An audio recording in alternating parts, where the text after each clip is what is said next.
جب ابن آدم کا انتقال ہوتا ہے تو لوگ یہ کہتے ہیں اس نے پیچھے کیا چھوڑا، لیکن فرشتے کہتے ہیں اس نے آگے کیا بھیجا۔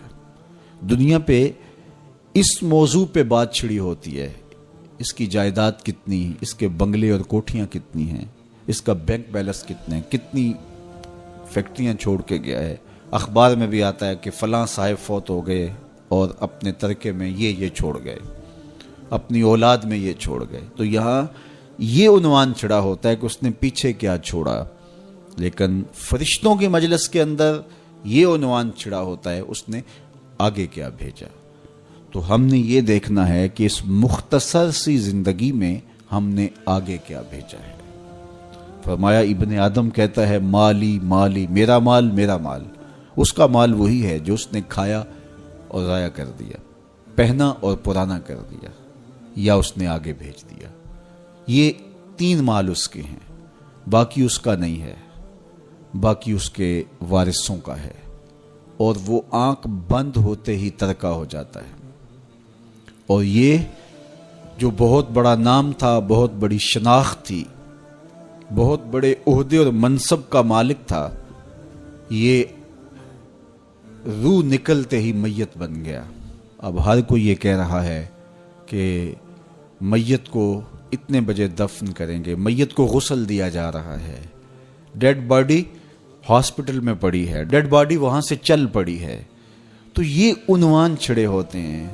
تو اب کوئی نہیں کہتا کہ فلاں منصب دار اس کو غسل دیا جا رہا ہے، کوئی یہ نہیں کہہ رہا کہ فلاں عہدے دار کو جو ہے وہ منتقل کیا جا رہا ہے۔ تو سب سے پہلے اس کی شناخت چھین لی جاتی ہے، اس کا نام چھین لیا جاتا ہے۔ اب وہ میت بن گیا، اب وہ ڈیڈ باڈی بن گئی، اور اب رشتے ناتے وہ سلسلے کہاں گئے، وہ جائیدادیں، وہ سب کچھ، وہ منصب سارے یہیں رہ گئے۔ یہ تنے خاکی لے کے قبر میں اترنا ہے، اور چند گز کفن لے کے قبر میں اترنا ہے، اور وہ اعمال جو ہم پہلے آگے بھیج چکے ہیں وہ وہاں جا کے ہمیں وصول ہوں گے۔ اور اگر ہم اس جہان کے لیے یہاں پہلے کچھ نہیں بھیجا تو یہاں سے تو کچھ ساتھ نہیں لے کے جائیں گے۔ واحد لباس کفن ہے جس کو جیب نہیں ہوتی۔ اگر کوئی کسی کے کفن میں جیب لگا کے اس میں درہم، دینار اور ڈالر ڈال بھی دے تو پھر بھی وہ سکہ وہاں نہیں چلے گا۔ اس کی قبر کے اندر بہت سارے درہم و دینار، سونے اور چاندی کے ڈھیر بھی کوئی ساتھ دفن کر دیں تو پھر بھی یہ سکہ قبر میں نہیں چلے گا۔ وہاں اعمال کا سکہ چلتا ہے، وہاں صالحیت کا سکہ چلتا ہے۔ تو یہ ہم یہاں سے جو آگے بھیج چکے ہوتے ہیں وہ ہمیں وہاں جا کے وصول کرنا ہوتا ہے۔ تو میں اور آپ دیکھیں کہ ہم نے آگے کیا بھیجا ہے۔ مجھے پتا ہے میں آگے کیا بھیج چکا ہوں، اور یہ آپ کو بھی پتا ہے کہ ہم آگے کیا بھیج چکے ہیں۔ تو میرے رب کی یہ کرم نوازی ہے کہ حضرت انسان کو تنبیہ کر کے اس کو بتا رہا ہے تاکہ وہ غفلت کے دائرے سے باہر نکلے اور اپنی زندگی کا جائزہ لے۔ تو فرمایا وَلْتَنْظُرْ نَفْسٌ مَا قَدَّمَتْ لِغَدٍ، ہر جان یہ دیکھے اس نے آنے والے کل کے لیے آگے کیا بھیجا ہے۔ بعض کا ہوتا ہے کہ ہماری عبادتوں کا سرور باطن حظ نفس میں تبدیل ہو جاتا ہے۔ ہم سمجھ رہے ہوتے ہیں کہ یہ سرور آ رہا ہے، یہ سرور باطن نہیں ہوتا، یہ حظ نفس ہوتا ہے۔ آپ کوئی نیک کام کر رہے ہیں اور پھر اس کی نمائش بھی آپ ساتھ کر رہے ہیں تو اس سے آپ کے نفس کو ایک سرور ملے گا، نفس خوش ہوگا۔ وہ ایک پھل جھڑی کی طرح ہوتا ہے۔ ایسے آپ کو ایک نشہ آیا اور وہ آپ نے سمجھا شاید یہ میرے باطن کا سرور ہے۔ باطن کا سرور تو ایک بہت بڑی دولت ہے، وہ پھل جھڑی کی طرح نہیں ہوتا۔ وہ اندر طمانینت کو اتار دیتا ہے اور نفس کو نفس مطمئنہ بنا دیتا ہے۔ تو یہ جو لوگوں کی مدد کر رہے ہیں اور تھیلا ان کو آٹے کا دے کر کے 10 اخباروں میں تصویریں چھپوا رہے ہیں اور پھر اس کو دوستوں کے اندر شیئر کر رہے ہیں اور وہ ماشاءاللہ ماشاءاللہ لکھ رہے ہیں، تو وہ حظ نفس ہے، وہ حظ نفس ہے، وہ حظ روح نہیں ہے، وہ قرار باطن نہیں ہے، وہ تسکین قلب نہیں ہے۔ تو عبادات کا ایک سرور ہے، ایک لطف ہے، حلاوت ہے، ایک مٹھاس ہے جو اہل ایمان کو حیات طیبہ کی صورت میں نصیب ہوتی ہے۔ تو جب عبادت کا روحانی لطف آنا شروع ہو جائے، جب ان کا سرور باطن نصیب ہونا شروع ہو جائے تو پھر سمجھ لینا کہ اللہ ہماری عبادتوں کو قبول کر رہا ہے اور ایک مطمئن اور پاکیزہ زندگی ہے۔ اللہ اکبر۔ ارشاد فرمایا وَمَن يَتَّقِ اللَّهَ يَجْعَل لَّهُ مَخْرَجًا، جو اللہ تعالیٰ سے ڈرنا سیکھ جاتا ہے، اللہ تعالیٰ کے احکام کو بجا لانے کی کوشش میں لگ جاتا ہے، یجعل لہ مخرجا، اللہ اس کو مشکلوں سے، مصائب سے، آلام سے، تکلیفوں سے نکلنے کے راستے نصیب کر دیتا ہے۔ زندگی مشکلات کا نام ہے، زندگی کوئی آسان نہیں۔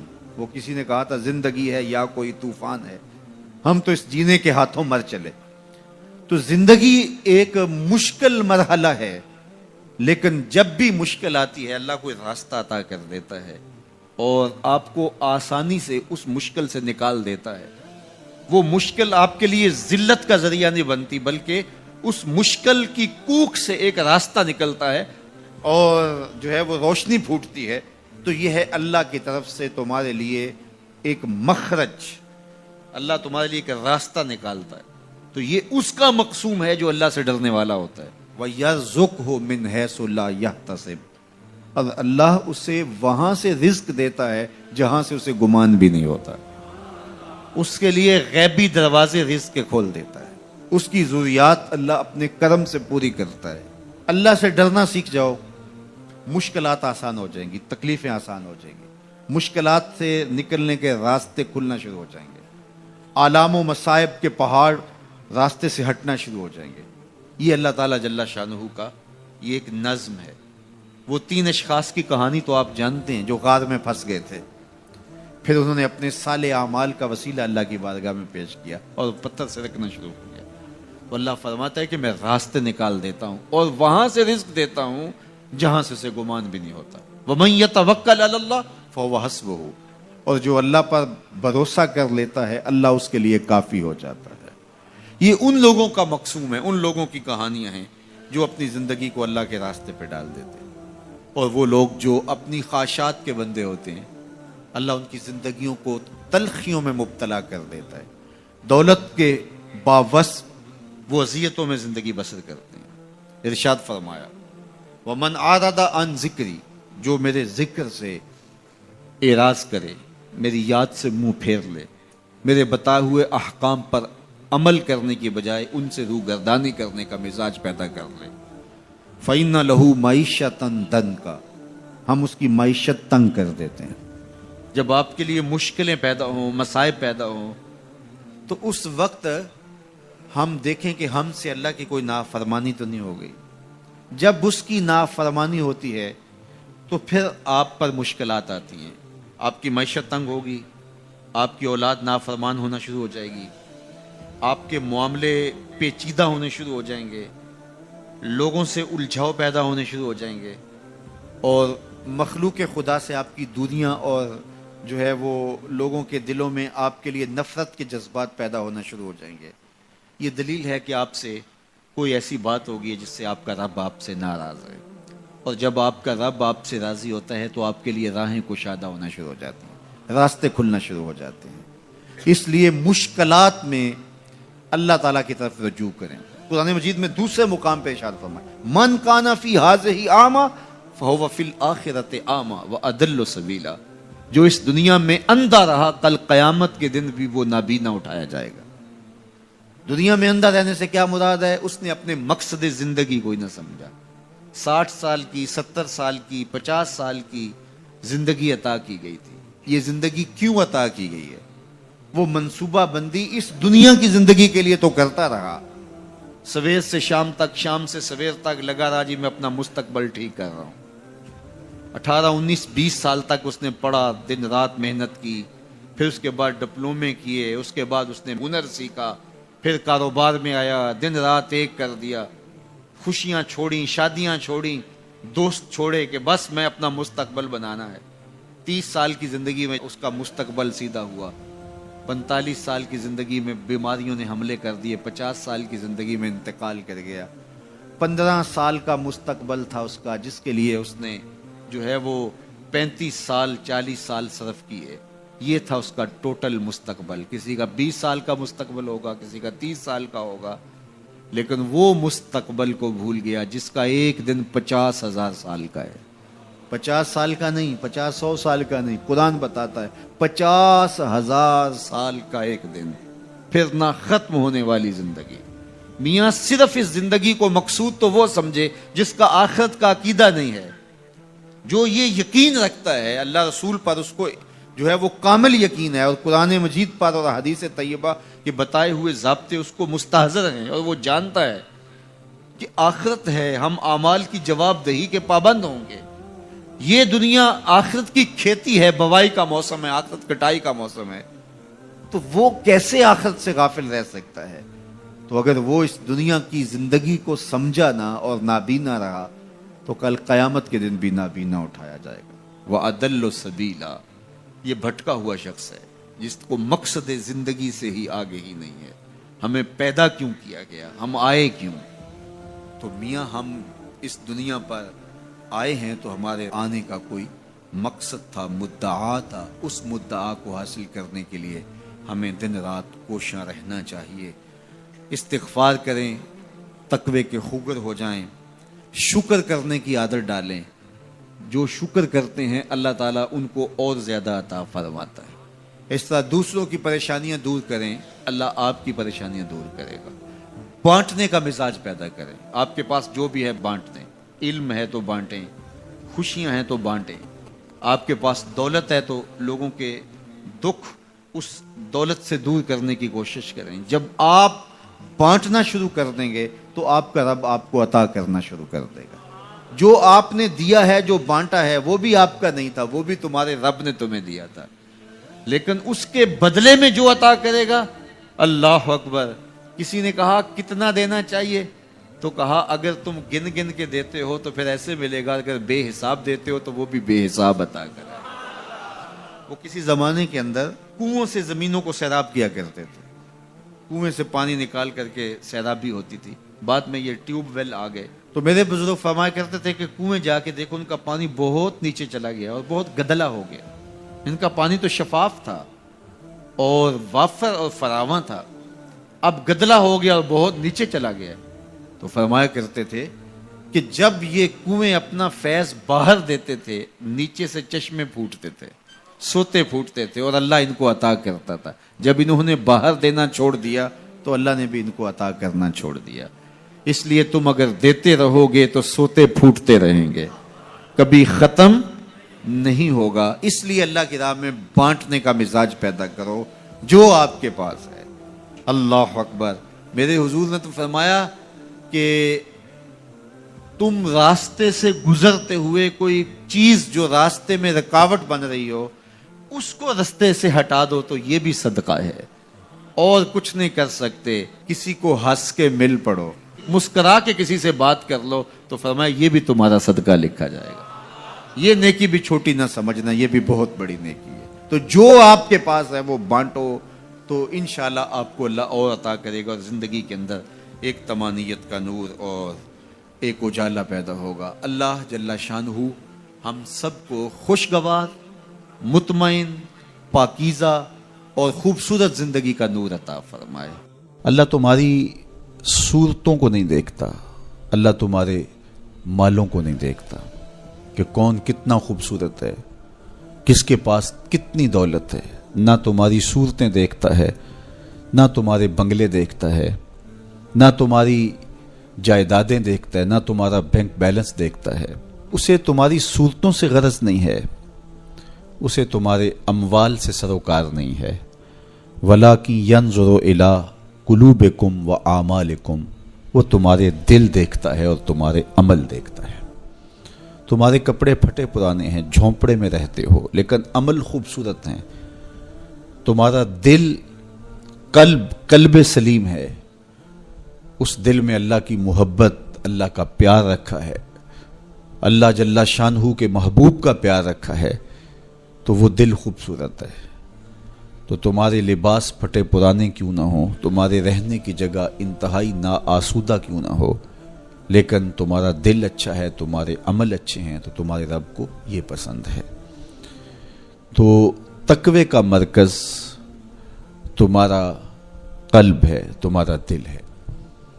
تو دل کی پاکیزگی، دل کی صفائی، دل کی ستھرائی یہ اللہ جل شانہ کو محبوب ہے۔ ہم عمومی طور پہ اپنے ظاہر کو سنوارنے میں لگے رہتے ہیں اور باطن ہمارا میلا کچیلا ہی رہتا ہے۔ ہمارا رب ہم سے اس بات کا تقاضا کرتا ہے کہ تمہارا دل بھی ستھرا ہونا چاہیے، تمہارا دل بھی پاک ہونا چاہیے۔ باہو علیہ رحمہ فرماتے ہیں کہ دل کالے نالوں منہ کالا چنگا، جے کو یہ رمز پچھانے ہو۔ تو اصل تو پاکیزگی، طہارت، صفائی، عفت قلب کی ہے۔ تو اس لیے اللہ تعالیٰ جل شانہ نے مومنین کے قلوب کی پاکیزگی، طہارت اور صفائی اور عفت کا تقاضا اہل ایمان سے کیا ہے۔ اللہ جل شانہ نے بندوں کو جو عزت، وقار اور شہرت عطا کی ہے تو اس کا معیار تقوی کو قرار دیا۔ کون کتنا معزز ہے یہ اس کی دولت سے نہیں ناپا جا سکتا، اس کے قبیلے اور اس کے خاندان سے نہیں جانچا جا سکتا، اس کے لباس سے آپ یہ اندازہ نہیں کر سکتے کہ یہ معزز شخص ہے۔ کسی شخص کا کسی قوم سے تعلق ہے، وہ اس کی عزت کا ظرف نہیں ہے۔ ان اکرمکم عند اللہ اتقاکم، تم میں سے معزز وہ ہے جو متقی ہے، جو پرہیزگار ہے۔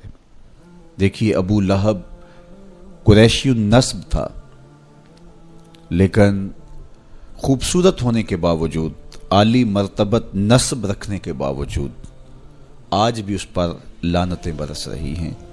اور بلال حبشی رضی اللہ تعالیٰ عنہ رنگ کے کالے تھے اور نسباً غلام تھے، لیکن تقوی کی دولت نے، ایمان کی دولت نے ان کو اس مقام پہ کھڑا کر دیا کہ وہ ہاشمی النسب شخص تقوی اور ایمان کی عدمیت کی وجہ سے ان کے قدموں سے لگی ہوئی دھول تک بھی نہ پہنچ سکا، اور وہ عزتوں کے اس شرف کو حاصل کرتے ہیں جو انہی کا مقسوم ہے۔ تو اسلام نے شرف کا معیار، عزت کا معیار تقوی قرار دیا ہے۔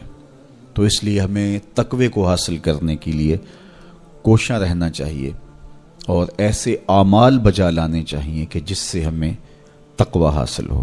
ہر سال رمضان المبارک آتا ہے اور گزر جاتا ہے، اور ہم جہاں ہوں وہیں کے وہیں کھڑے رہتے ہیں یا 2 قدم پیچھے سرک جاتے ہیں۔ تو ہمیں سوچنا چاہیے زندگی بار بار نہیں ملتی، یہ اللہ کی نعمت ہے، یہ اللہ کی کرم نوازی ہے۔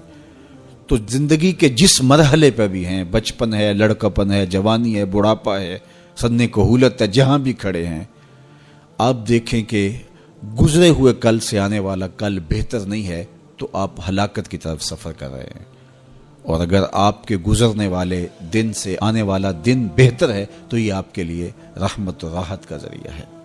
تو اس لیے میں اور آپ دیکھیں کہ ہم رمضان المبارک سے کیا یہ مطلوبہ فوائد حاصل کر سکتے ہیں، کر رہے ہیں یا نہیں۔ تو ہم اپنا جائزہ لیں، ابھی پورا مہینہ ہمارے پاس پڑا ہوا ہے، ہم عزم کریں کہ ہم اپنی زبان کو کنٹرول کریں گے، ہم بری مجلس میں نہیں بیٹھیں گے، ہم اپنی آنکھوں پر حیا کے پہرے بٹھائیں گے، اپنے خیالات کو قابو میں رکھنے کی کوشش کریں گے، بھوک اور پیاس سے نفس امارہ کی خواہشات کم ہوں گی، اور شیطان کے بننے کی وجہ سے گناہ کے امکانات کم ہو جائیں گے، نیکی کے ماحول پیدا ہو جانے کی وجہ سے اچھائیوں کے راستے ملیں گے۔ تو ہم اس ماہ رمضان المبارک کو اس طرح سے گزاریں کہ ہم ایک نئی تازہ اور خوبصورت زندگی لے کے ماہ رمضان کے بعد جو ہے وہ اپنے آپ کو خیر کی راہوں پہ محسوس کریں۔ یہ ایک اللہ تعالیٰ نے ہمارے لیے ایسا مہینہ رکھا ہے جس میں ہم عصر نو اپنی زندگی کو مرتب کرتے ہیں، یہ ایک نیا ٹرینڈ سیٹ کرتا ہے یہ مہینہ، اور یہ ماہ مبارک ہماری زندگی کے اندر جو ہے وہ ایک نظم پیدا کرتا ہے۔ اس میں ہم جو ہے وہ اللہ سے، اس کے رسول سے، کتاب اللہ کے ساتھ، نیک لوگوں کے ساتھ، مسجد کے ساتھ، قرآن مجید کے ساتھ جڑ جاتے ہیں، اور اگر ہم اس کے اندر پورا خلوص اور پوری للہیت کو شامل کر کے اپنے آپ کو سنوارنے کے پورے عزم کے ساتھ اللہ سے توفیقات مانگتے رہیں گے تو پھر ہم اس سانچے سے ایک ستھرے پاکیزہ اور خوبصورت انسان بن کے نکلیں گے. تو اس لیے ہمیں چاہیے کہ یہ مبارک مہینہ جو اللہ نے ہمیں نصیب کیا، اس مہینے کو اچھے طریقے سے ہم گزاریں. تقوی کا حصول جو اس مہینے کے روزوں کا مقصود ہے وہ ہم اپنے اندر پیدا کریں. اور ماہ سیام کا ماحول تقوی دیتا ہے، ماہ سیام کا باطنی نور تقوی دیتا ہے، ماہ سیام کے انوار تقوی دیتے ہیں. روزہ تقوی کی نشأت کا ذریعہ ہے، تقوی پیدا کرتا ہے طبع کے اندر اور ایک نئی خوبصورت زندگی کا آغاز ہوتا ہے. تو میں اپنے جملہ ناظرین سے، جملہ ناظرات سے، سامعین اور سامعات سے یہ کہوں گا کہ وہ اس مبارک مہینے کی برکتوں کو خوب لوٹیں اور پوری طرح سے اس کے انوار کو اپنے اندر جذب کریں.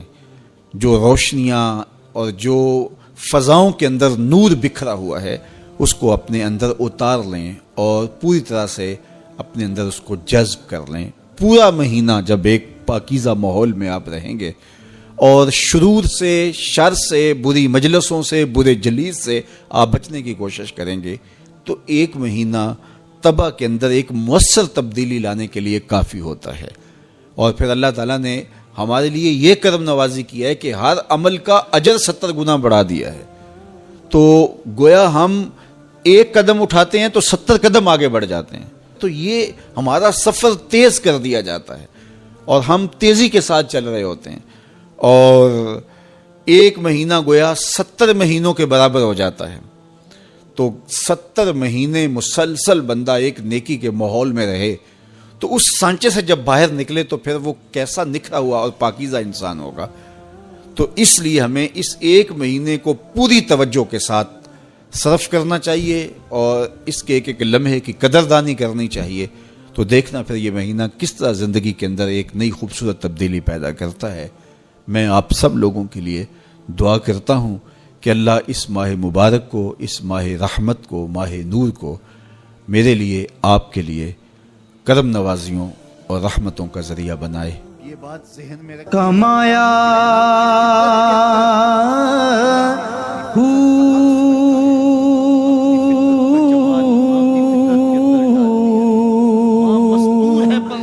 نام بھج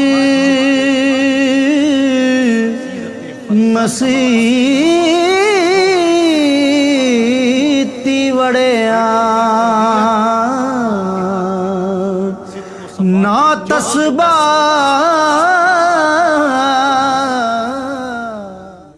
بیٹا منبر نشین ہو، مسجد نشین ہو، میدان کارزار کے اندر ہاتھ میں تلوار تھامے کھڑا ہو یا ملک کے کسی اہم منصب پہ فائز المرام ہو، پتہ چلے گا پیچھے ماں کیسی ہے. اگر خیانت نہیں کرے گا تو لوگ کہیں گے اچھی ماں کا دودھ پیا ہے.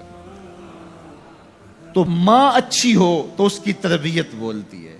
سیدنا علی المرتضیٰ رضی اللہ تعالیٰ عنہ میدان جنگ میں اترتے ہیں اور کیا بولتے ہیں؟ سب متنی امی حیدر، میں وہ ہوں جس کی ماں نے میرا نام حیدر رکھا ہے. تو ماں کی تربیت بولتی ہے. ماں تو کسی نے نہیں دیکھی لیکن اس کی تربیت سامنے نظر آتی ہے. سیرت فرزند ہا از امہات، جوہر صدق و صفا از امہات. اقبال کہتا ہے کہ میرا مزاج آپ دیکھتے ہیں، مجھے یہ جو جنون پرور خرد عطا کی گئی ہے، نگاہ مادر پاکندرو نے کہا یہ میری ماں کی نگاہ کا کمال ہے. ماں کی نگاہ بول رہی ہے، ماں کی تربیت بول رہی ہے. تو یہ ماں سکھاتی ہے. تو جب امومت کی موت واقع ہو گئی تو پھر سال معاشرت کیسے تشکیل پا سکتی ہے؟ تو آج باپ اولڈ ہوم میں تڑپتا ہوا آخری آرزو یہ کرتا ہے کہ کاش کہ میرا بیٹا مجھے ملنے آ جائے. ڈرلی کے ایک اخبار میں ایک بوڑھے انگریز کی وصیت چھپی تھی. اس نے کہا تھا کہ میں مر رہا ہوں، میری آدھی جائیداد چرچ کو دے دی جائے اور آدھی جائیداد میرے کتے کو دے دی جائے. تو کہا کہ یہ عجیب وصیت ہے تمہاری. کہا میرے اتنے بیٹے ہیں، میری اتنی بیٹیاں ہیں، لیکن اب موت کی ہچکی لگی ہے مجھے اور آخری سانسیں ہیں. تو یہ وفادار کتا ہے جو ٹکٹکی باندھ کے مجھے دیکھ رہا ہے. نہ میرا بیٹا اس وقت کوئی موجود ہے، نہ میری بیٹی اس وقت کوئی موجود ہے. جب امومت مر جاتی ہے تو پھر بیٹے کو وہ پیار سکھانے والا، بیٹی کو وہ ماں باپ کی الفت سکھانے والا کوئی باقی نہیں رہتا. تہذیب فرنگی ہے اگر مرگ امومت ہے حضرت انسان کے لیے اس کا ثمر موت. جس علم کی تاثیر سے زن ہوتی ہے نازم، کہتے ہیں اسی علم کو ارباب نظر موت. وہ پھر علم نہیں رہتا، وہ موت بن جاتی ہے. تو زن نازن نہ ہو، زن کا نازن ہونا یہ اس کا کمال نہیں ہے. عورت کو عورت اسی لیے کہا جاتا ہے کہ وہ مستور ہوتی ہے، وہ پردے میں رہتی ہے. اس کا پردے میں رہنا ہی حسن ہے. اس کی فطرت کو اللہ نے اپنی فطرت کا جمال دیا ہے، اس کی فطرت کو اللہ نے اپنی فطرت کے عکس میں منعکس کیا ہے. جس طرح وہ خود پردے کے پیچھے رہ کے سب کچھ کر رہا ہوتا ہے، ماں پردے کے پیچھے ہوتی ہے لیکن سب کچھ ماں کی تربیت بول رہی ہوتی ہے. اب آئیے سنیے، اس کائنات کے اندر ہمیں وہ خواتین ملیں گی جو پردے کے پیچھے تھی لیکن پردے کے سامنے ماں نہیں آئی، عبد القادر جیلانی آئے. ماں پردے کے پیچھے تھی، پردے کے سامنے فرید الدین گنج شکر آئے.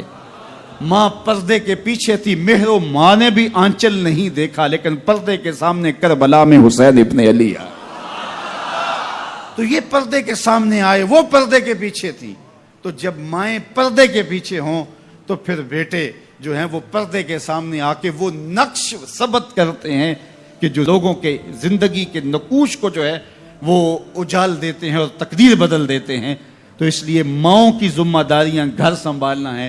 جب مائیں گھر سنبھال لیتی ہیں تو بیٹے بہر و بر سنبھال لیتے ہیں. معاشرے کے جس فرد نے بھی کوئی کارہائے نمایاں سر انجام دیے ہیں وہ وہی ہے جس کی ماں مستور ہے. اللہ اکبر. اقبال بولتے ہیں مزرائے تسلیم راہ حاصل بطول، مادراں را اسوائے کامل بطول. تسلیم و رضا کی کھیتی کا جو حاصل ہے وہ سیدہ فاطمہ الزہرا ہیں، اور ماؤں کے لیے کامل اکمل نمونہ سیدہ پاک کا وجود ہے. ان کی پرورش تسلیم و رضا کے ماحول میں ہوئی تھی. اور مزاج کیا ہے کہ ہاتھ سے چکی پیس رہی ہیں اور لبوں پر قرآن کے نغمے جاری. جب ماں چکی پیس رہی ہو اور لبوں پر قرآن ہو، جب آٹا گوندھ رہی ہو لبوں پر درود ہو، جب روٹی پکا رہی ہو لبوں پر حضور کی بارگاہ میں سلام ہو، تو پھر بیٹے حسین ابن علی ہی پیدا ہوں گے. اور ماں تھرکتے وجود دیکھ رہی ہو اور سکرین کے آگے بیٹھ کے آٹا گوندھ رہی ہو تو بیٹے اداکار تو بن سکتے ہیں، اولیاء اوتاد اور اقطاب نہیں بن سکتے. اگر ماں یہ چاہتی ہے کہ میرا بیٹا یگانہ روزگار بنے تو اسے اسوائے فاطمہ کو اختیار کرنا پڑے گا.